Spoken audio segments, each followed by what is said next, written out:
Certainly in the wintertime, I think about food transformation. And right now we're going to do one of my favorite, which is beef short ribs.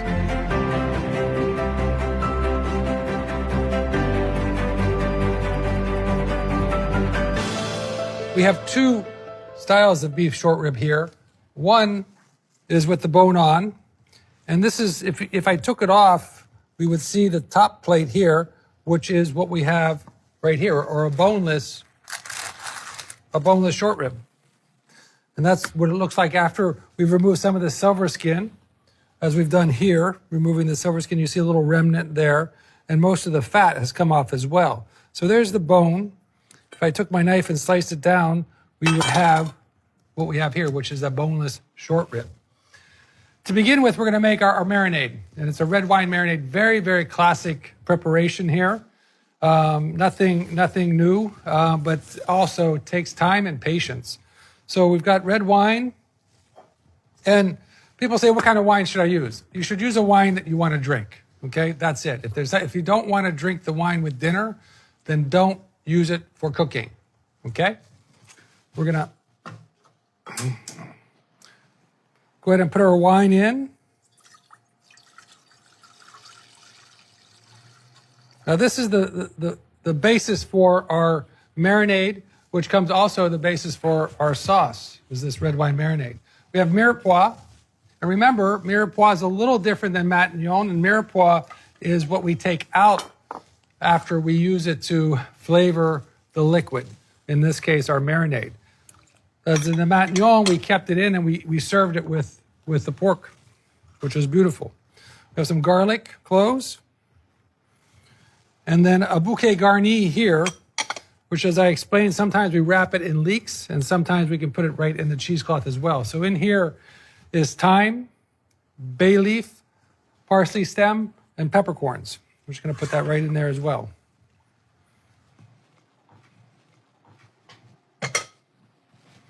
We have a container here that has a bag in it, because once we make our marinade and finish it, we want to put it in here and chill it down. It's in the bag, which helps us storage. It's easier to move around. It's easier to store because it can be flat.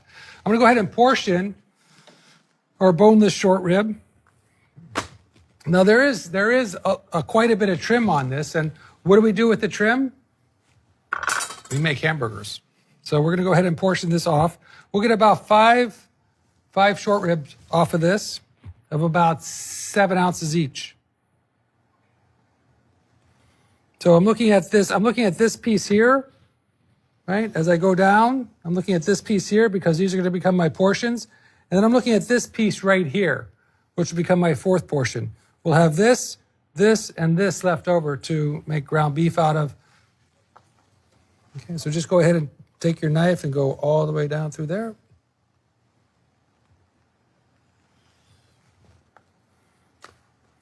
And then we're going to go ahead and portion you see how beautiful that is, huh? Just trim off a little edge.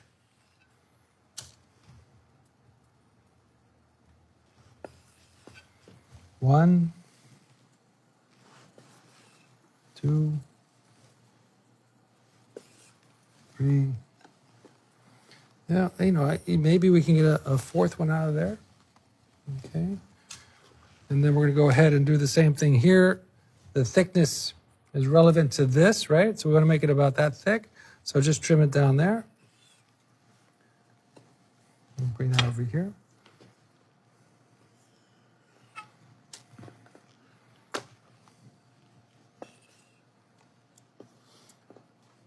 Yeah. I don't really like that there, so I'm going to go ahead and just cut that off.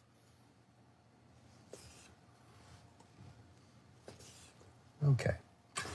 So we're going to bring this up to a simmer, and then I'm going to burn off the alcohol. We talked about that before, making sure that there's no alcohol left in the marinade so that it doesn't damage our beautiful short ribs. Alcohol would actually burn it. When I say burn it, the alcohol will act as a cooking element for this. And if you've ever put alcohol in raw meat before, you see how it starts to become opaque right away, starts to change color. And that's that alcohol burning that protein. We don't want to do that. So once this comes to a simmer, I'm going to ignite it to assure us that all of the alcohol is gone. And then I'm going to really smell it to make sure that my nostrils don't burn from that alcohol. See, right now I can smell the alcohol. I can actually feel the alcohol in my nostrils. That little acid, that burn that you get. You notice I keep this away from the stove because I don't want to have any accidents. Now, once we've made our marinade, we're going to cool it down, and then we're going to add our short ribs to it, everything cold. We're going to add our short ribs to it and marinate that overnight, 12 to 16 hours. We'll have beautifully marinated beef short ribs, and then the marinade we're going to clarify, which means that some of the blood that's in here is going to be leached out into the wine. And by heating it again, a third time, it's going to that blood will coagulate and come to the surface, and I'll be able to skim it off, thus clarifying our short rib marinade.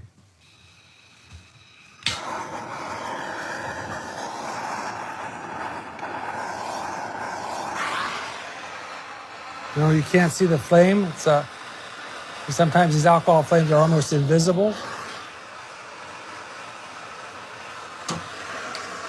Okay.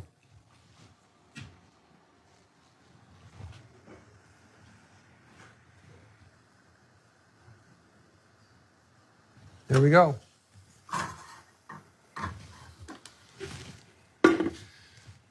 Again, now you'll see the flared edge of this pot will help this liquid stream out of the cookware, as opposed to if it was a straight edge, it wouldn't have a stream. It would be a broader stream, which makes it sometimes difficult.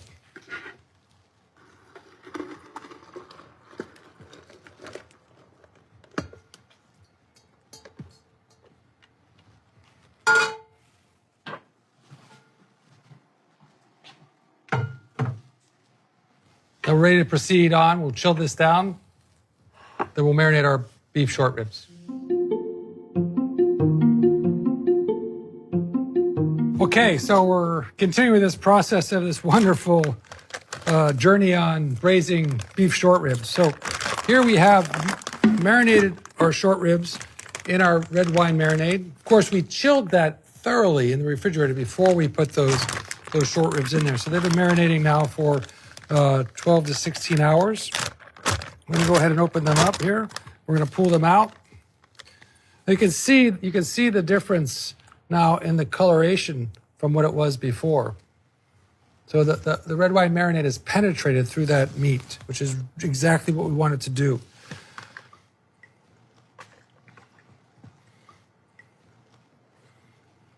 So this is a resealable plastic bag of heavy gauge, food grade, of course. And that's what we recommend you using if you're using these storage bags. And you can even see the marinade, the onion, how it has also been penetrated, the leak by the red wine. But you can also see that the red wine is rather cloudy, and that cloudiness was caused by the blood from the short rib. So this is where we're going to clarify. We'll just pull out our sachet.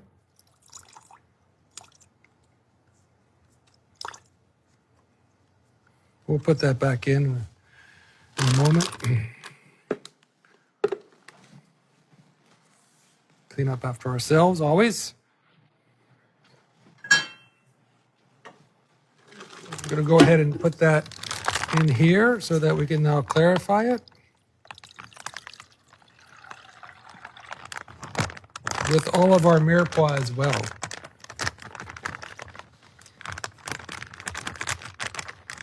And remind you that mirepoix is used to flavor the liquid and will be taken out after we're done cooking. So it won't be something that we're going to eat.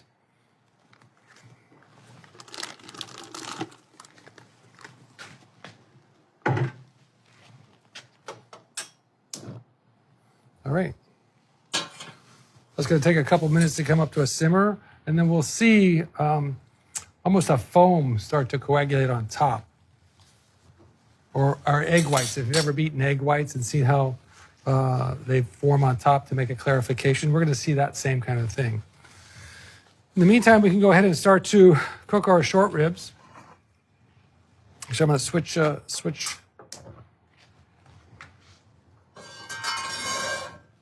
We can do that. That. We're going to put our oil. And we want to use an abundance of oil for this. We have flour here, which is all-purpose flour. We're going to dredge our marinated short ribs in and then brown them off in here. So you can see there's about 1/4 of an inch of oil in the bottom of our cookware. I'm going to season these. You notice for the first time I have a pepper mill here in my station. I'm going to use that at the very end to season our finished short ribs. I like that pepper quality on my finished short rib when I glaze it.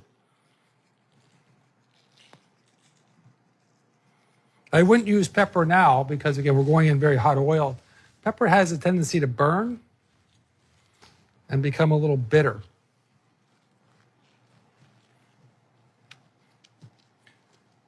I must admit, some people like that flavor.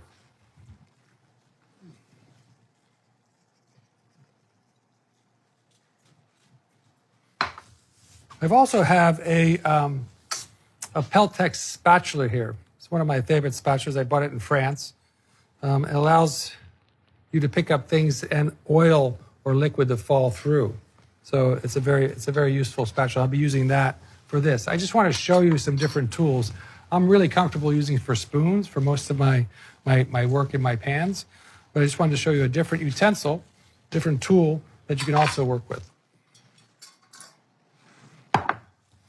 Okay, I have my veal stock here and our light chicken stock here. Set them over here for the time being. You can already start to see a little of that coagulation happening on top of the red wine.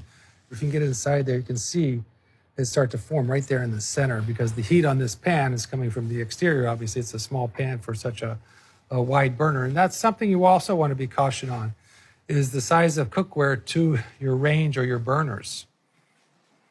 Everybody's interested in having larger burners like we have in restaurants, but sometimes some of the cookware we have at home doesn't fit on those larger burners.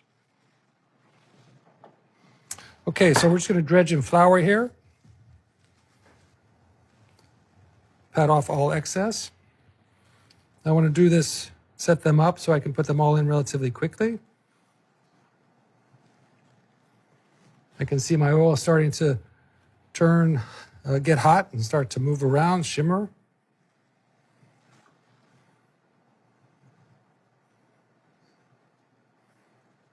I can see a little bit on the edge starting to color, so I'm going to go ahead and drop those in.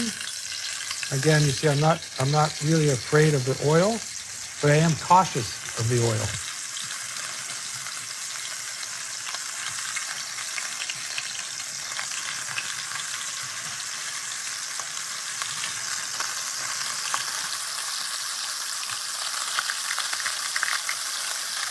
I'm going to turn that down now a little bit. So I've reached my temperature that I want.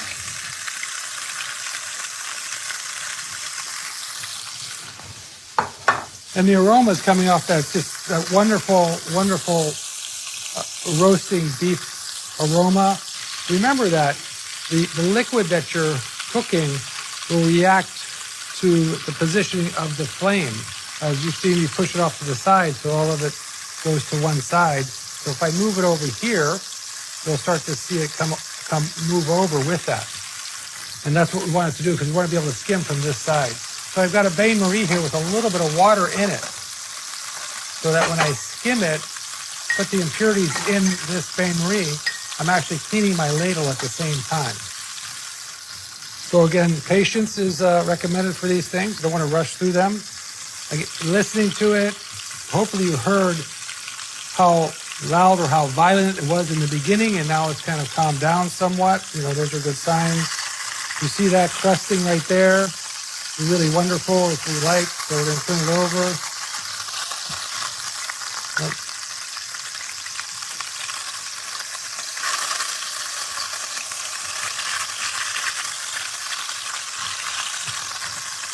the beef turns really, really dark, because the red wine is penetrated through the meat. So when you saute it, it turns to a much darker color than it would normally. Normally it gets that golden brown when you caramelize that caramelized beef look that we're so used to. This is much darker, almost black. And that's because of the wine.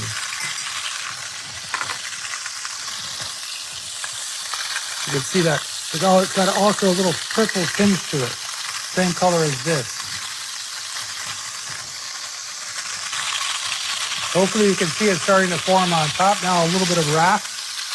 We clarify stocks with egg whites, which have albumin in it, and all blood has albumin in it, so it does the same thing. It collects impurities. We have our oven on 275, all preheated, ready to go. Hopefully you're watching that and seeing how it's starting to come together on the top. Create a raft, if you will, what we call a raft.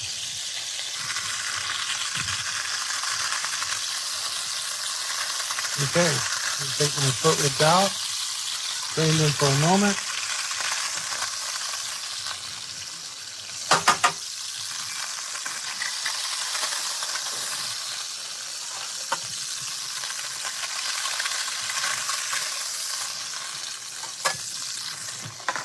Turn off my fire there. Can you see that coming up? Now you can see some of the flour that's collected on the bottom there with some of the liquid from the short rib itself. So that we want to be able to deglaze. There's a lot of flavor in that. So we talk about that process of deglazing. We're going to deglaze it with our marinade. Can you see that? So I can start to skim it off. Again, you see how I clean my ladle each time?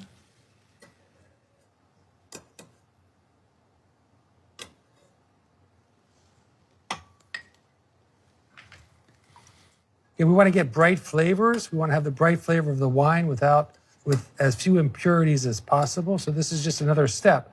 Do you have to take this step? No, not really. But we always want to make our flavors bright and true to what they are, as opposed to having impurities in them that are going to mask flavors. And you can see how much impurity is in here. And that's just all the blood that has come out of the short ribs themselves. So I feel pretty good about that. Now, you can see how the change in color, it's much clearer than it was when I put it in. The color's more vibrant, more true to the original wine color, rather than it being that opaque that it was before we clarified it. Okay, let me move these out of the way. We're gonna turn our fire back on. Start to get our pan hot again. Our mirepoix is still in here. We're gonna keep it in there until we finish the cooking process, and then we'll strain it and reduce our sauce to the consistency that we like, and then glaze our short ribs in that sauce. Again, stay away when you're doing this. You don't want that steam coming up into your face.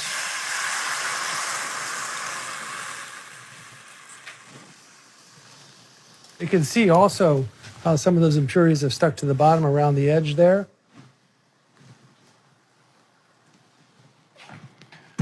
What I'm smelling here is that beautiful wine aroma that we like so much. I'm going to turn that down. Go ahead and add my short ribs back to our wine marinade that we've clarified. You can see this is a process, but one that has a strong reward at the end. Now we're going to go ahead and add our veal stock.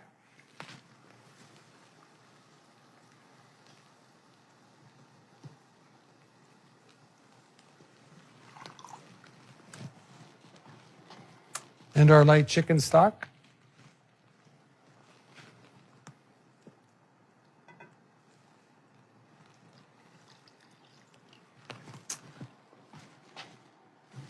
Put our bouquet garni back in, our sachet of bouquet garni back in. And now we're going to make a lid for it. This is a lot of fun. So this is called a cartouche. It's a lid made out of parchment paper that allows for evaporation while this is in the oven. What the difference between the braising and matignon is the matignon, we want to keep the cover on so that the steam that's created is continuing to condensate back into the vegetables, thus creating the liquid that we made our sauce out of, if you remember. This, we want to reduce. So we want to start that evaporation while it's in the oven, but we want to keep things submersed as well.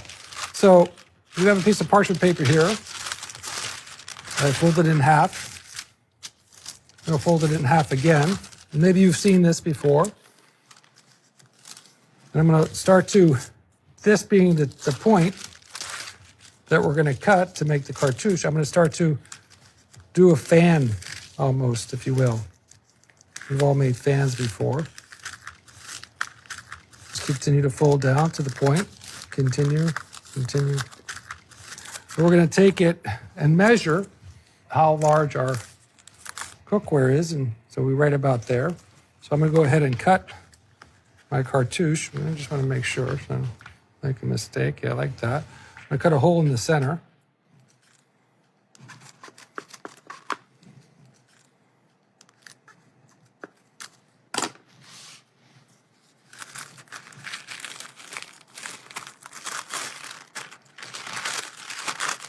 And we have our cartouche.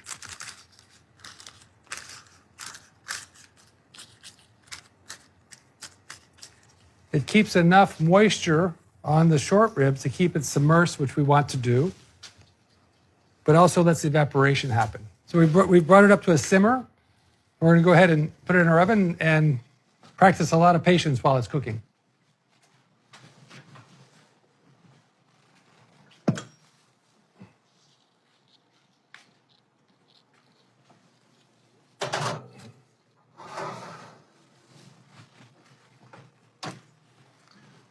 We use the cartouche technique for anything that we want to bake in an oven where we want evaporation and keep things moist. So braising is probably the primary purpose that we use cartouche for, but we may use it also for if we're making applesauce and we want to cook it slowly. We would do the same thing. We put a cartouche on top of that. We want evaporation when we're making an applesauce or a jam, things like that we're going to cook slowly. We may want to put a cartouche on it.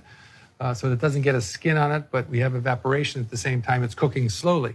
So those are some of the examples where we would use the cartouche.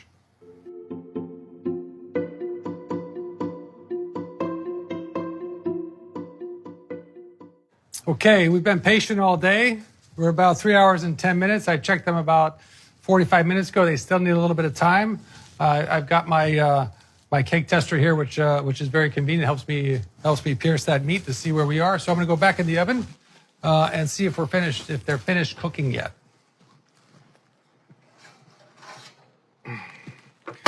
You can see how much it's reduced. I'll show you that in a little bit, but it's quite a bit. Our cartouche is there. Oh, so this amount of resistance is the same resistance that I had in our pork shoulder. In other words, there's none whatsoever. It just slides right through, just like if it was butter. Beautiful. Okay. Here we go. Once again, I'll be able to get this. Our cartouche is really protected this, but you see how much it's reduced in that period of time, that 3 hours and 10 minutes it's in the oven. The piercing there's just no resistance whatsoever. That's kind of where we want to be. You know, I put a piece of parchment paper underneath my container here. Again, I always want to work neatly. So if in case I spill something or have an accident, I have a little bit of protection there. So now, as I've told you, we want these to really to mature overnight. So we're going to put them in here. We're going to pour our braising liquid over them. Then let those flavors mature together. So we're still not there. Almost. Not quite. The cartouche, we want to save that cartouche. Just briefly. Once it cools down, I'll put a piece of plastic wrap over it to protect it while it's in the refrigerator overnight. I always want to be careful when I'm pouring things because they tend to splash. So just go ahead gently. Again, that rolled edge helps it pour out of there in an even stream. Beautiful. Clean up those edges a little bit. Temporary cover for it. Now I'm ready to cool it down, and I'll get it in the refrigerator as soon as it cools down a little bit. Okay, there we go.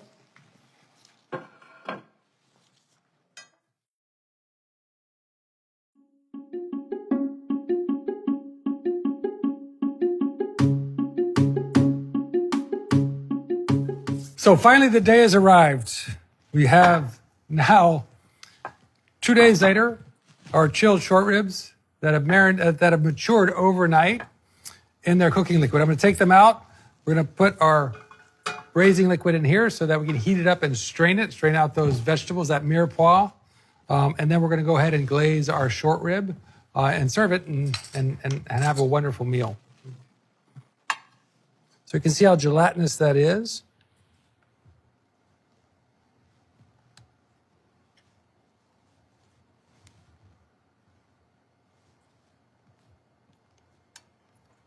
This is so rich, so beautiful.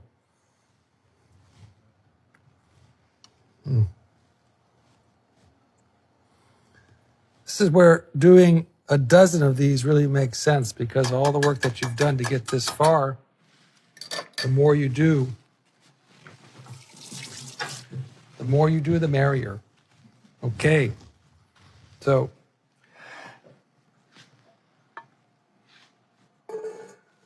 I'm going to use this just to kind of support that stream coming out of there so it doesn't fall in and splash back up on top of me.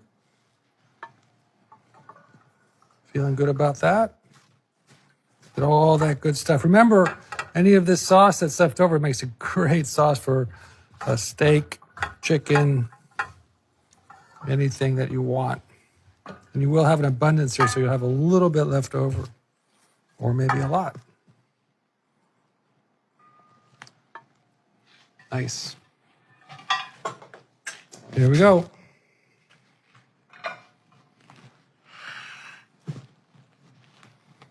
I also have a little more chicken stock here, so that when I do start to glaze my short rib, I can modify the viscosity of my sauce with a little bit of the chicken stock. In other words, if it starts to get too thick, because as I'm heating my short rib, I want to make sure that I'm glazing it, I can always modify it with a little bit of our chicken stock, or you can use just water as well. We're going to strain it through a fine mesh strainer called a chinois.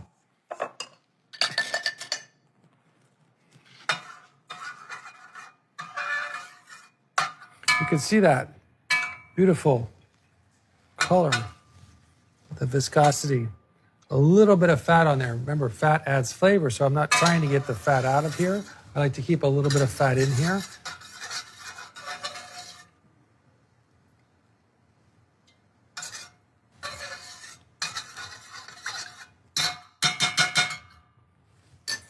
We're going to serve our short ribs with a little bit of mushroom conserva. This mushroom conserva is in your workbook. So we have that there as a condiment. Beautiful. Mushroom conserva is mushrooms that have been steeped. This is a type of confit in oil with some herbs, in this case bay leaf and some garlic to perfume it. All different kinds of mushrooms, some beach mushrooms, some shiitake mushrooms. Looks like some hen in the woods, some trumpet royale. Yeah, look at that. Some thyme, I see. Again, it could be anything that you like.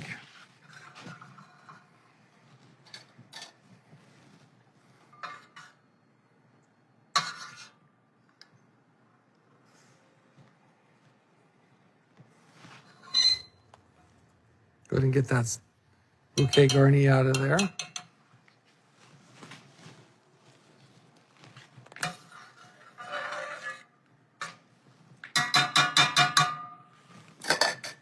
I really want to bring that up to a simmer, primarily to keep it from any type of bacteria forming. We get our food in specific temperature zones, and it builds bacteria. So by bringing it up to a simmer, I've passed the temperature zone for bacteria growth. We're going to glaze them in a sauté pan. Again, our sauté pans act as a universal type of cookware. We can obviously sauté in that. We can reheat in that. And this way, we're going to go ahead and glaze our short ribs in it.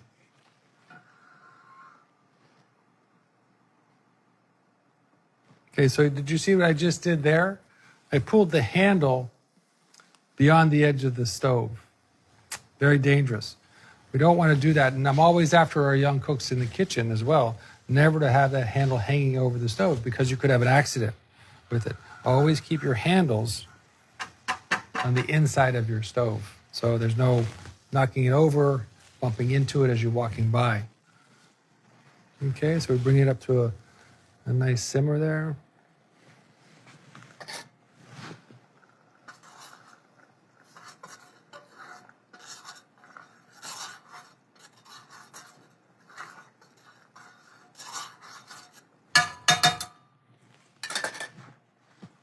Okay.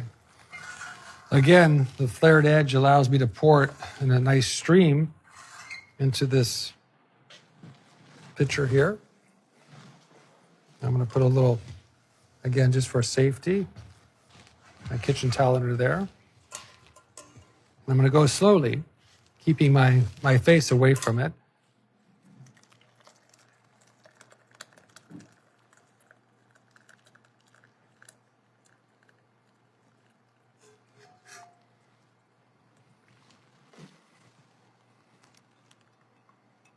Moving it around, circular motion.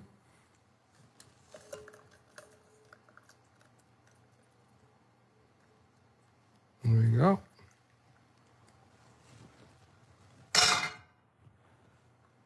I can just tap it. It'll make a little noise, but this helps accelerate the flow. I'm never pressing. Circular.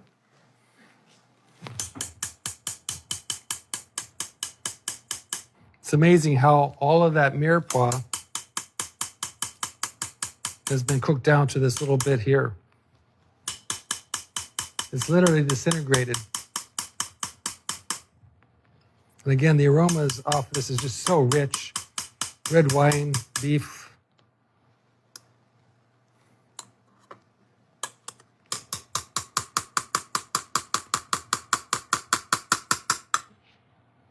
Satisfied with that?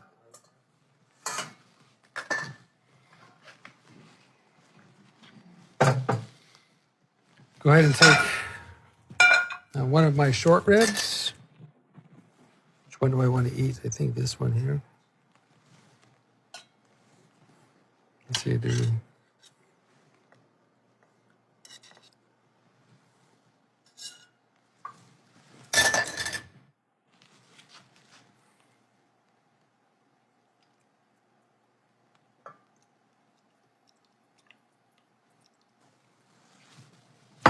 Now I know that it's going to take me a few moments to heat this short rib through.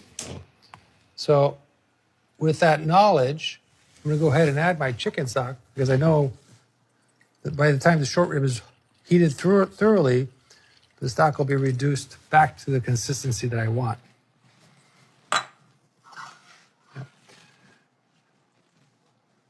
We've chosen to serve a beautiful polenta with this. And it's not an instant polenta, so we want to make sure that we take our time in cooking our corn thoroughly and making really a classic polenta. We love leftover polenta, and we always put it in a rectangular or square mold, which allows us, once it's chilled, allows us to remove it and cut it into different shapes if we want. We can cut it into slices and saute it, to dredge it in flour, saute it. We can cut it into crouton shapes. We can cut it into fingers in any way we want. And so leftover polenta is a wonderful, wonderful thing to have for future use.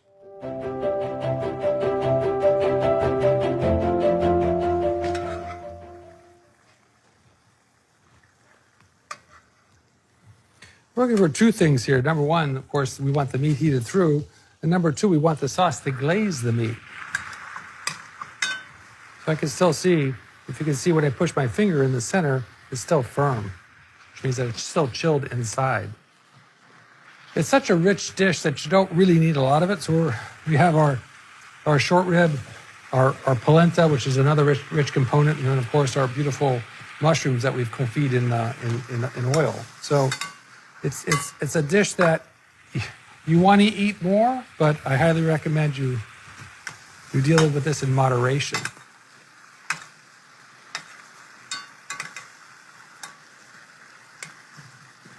Again, you get that richness, that deep aromas from the wine and the short rib. I'm using my Peltex again because it's very, very, very tender. And the short ribs, they're going to cook all the way through. They're going to get very, very soft.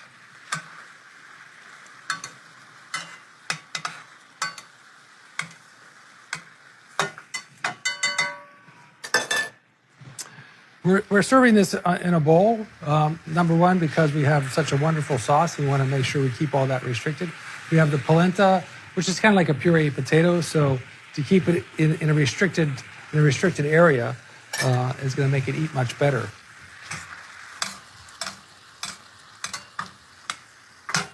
You can almost deglaze the pan when you're finished, just to keep reinforcing your sauce.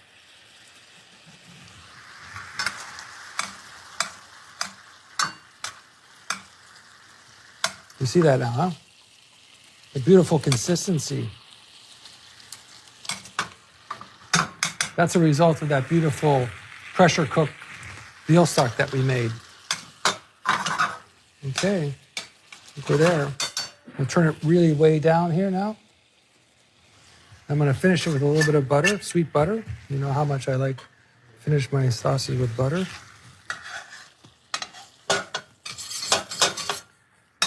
Yeah, the butter just adds a velvet viscosity to it that I like. It softens the flavor.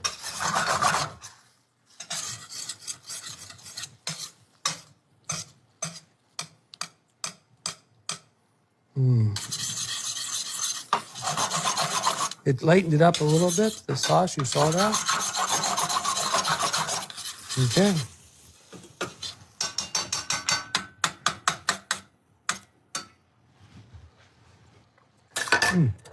Wow, that is just heavenly.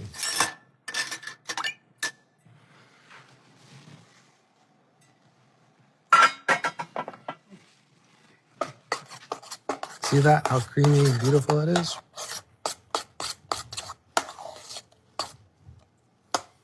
Really special. We work with a farm in South Carolina called Anson Mills. And we've been working with them for quite a few years. And they're the ones that grind our polenta and, of course, many other chefs in America.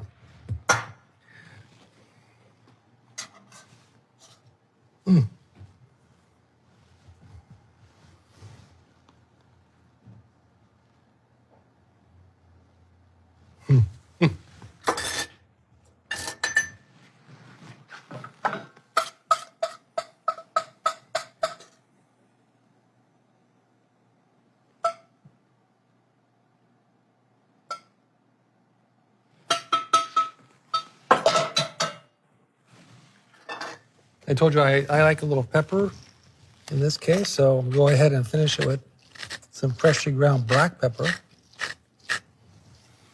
Again, a little bit of gray salt. Not too much, because it's very seasoned anyway. And then some beautiful snipped garden chives.